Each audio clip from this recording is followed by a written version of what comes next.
Welcome back to The Explainer. So today, we're exploring something that honestly feels like it's been ripped straight out of a sci-fi novel. But it's actually a very real, bleeding-edge breakthrough happening right now. We're talking about the incredible collision of biomimicry and edge AI. It's called the living sensor system. We're going to break down how hardware is literally learning to function just like a living, breathing biological organism. Seriously, get ready, because this is going to completely change how you look at every device around you.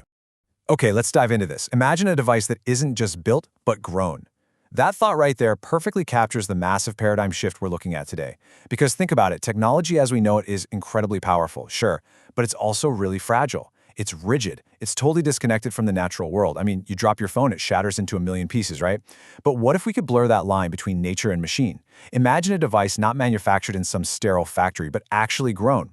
A device that senses the world, protects itself, and even heals exactly like a living organism.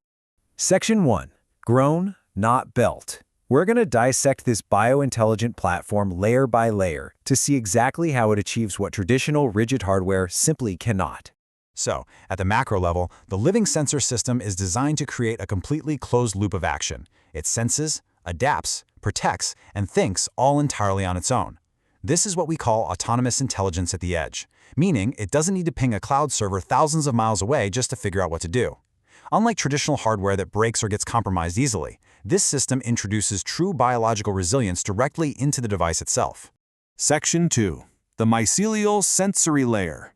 This is where we look at the physical exterior, merging advanced ceramics with actual living matter as the device's skin.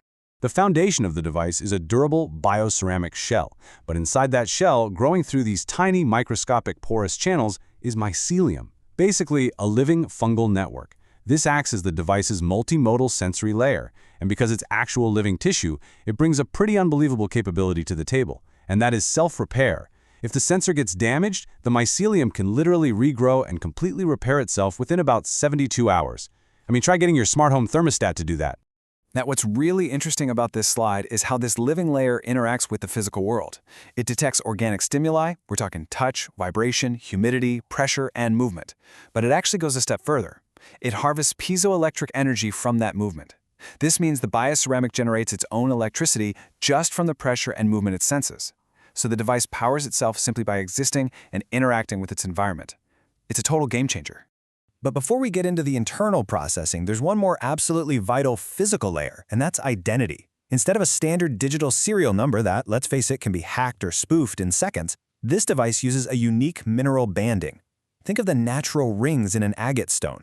This mineral pattern acts as an absolute, unforgeable physical identity. It's a literal fingerprint that simply cannot be copied. No way around it. Section 3. The digital nervous system. Now we're getting to the absolute core of today's explainer, looking specifically at the Weaver hardware. We've seen the skin and the identity, but how does this hardware actually process threats? Well, it does it by behaving exactly like a biological nervous system. And this brilliantly illustrates the entire philosophy of Weaver hardware. Instead of traditional firewalls, it relies entirely on biological logic. Just look at the parallels here. Where the human body uses neurons to detect danger, this device uses a neuromorphic architecture called spiking neural networks. Where we have a biological immune response, the device has a stacked 4-layer defense. And honestly, most fascinating of all, where humans have a vagus nerve to regulate our nervous system, this device utilizes what's called a vagal brake. Let's break down that vagal brake protocol. This is essentially mimicking the human fight-or-flight response. When the neuromorphic network detects a threat, say physical tampering or a really severe environmental shift, it triggers this protocol. It shifts smoothly from a normal state of safe into danger. And then, if it really has to, it forces a complete shutdown for protective isolation. It literally slows down or completely isolates the hardware to protect the organism as a whole, just like your body would if it suddenly sensed extreme danger. What this creates is effectively an adaptive, self-regulating immune system for the hardware itself. You've got 4 layers stacking together flawlessly. The physical layer with that uncopyable agate fingerprint. The biological layer monitoring the actual state of the living mycelium. The neural layer analyzing threats using those spiking networks. And finally, the behavioral layer executing that vagal safety protocol. This level of redundancy and autonomy makes the whole system remarkably resilient. Section 4. The Weaver Cognitive Engine. So, okay, the device can feel, it can power itself, and it has a nervous system to protect itself. But how does it actually think? So, the crucial point is that the Weaver engine isn't just pulling data and spitting out raw numbers like a standard processor.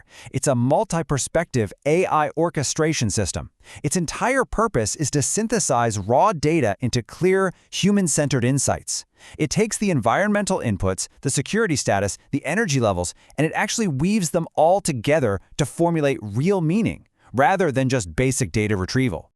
And it pulls this off by thinking kind of like an interdisciplinary team of experts. The Weaver engine analyzes information across 4 specific threads of knowledge: scientific, ethical, cultural, and lived experience. By merging all these different perspectives, the system ensures that the insights it produces are not just mathematically precise, but also contextually appropriate and deeply human-centered. It's not just an algorithm, it's a synthesizer. Section 5. Ecosystems and habitats. Let's move on to and see how this builds out into external, real-world deployment. We've explored the internal anatomy and the brain of this thing, so where does it actually live out in the wild?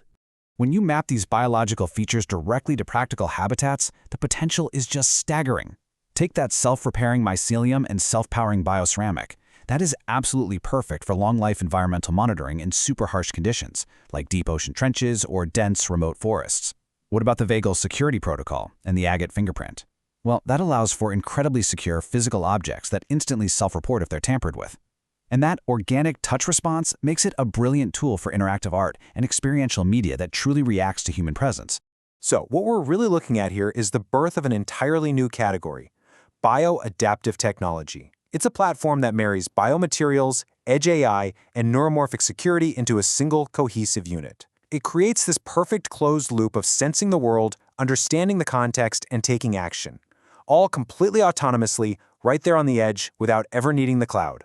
It truly is exactly what this summary states: a living partnership between biology and intelligence.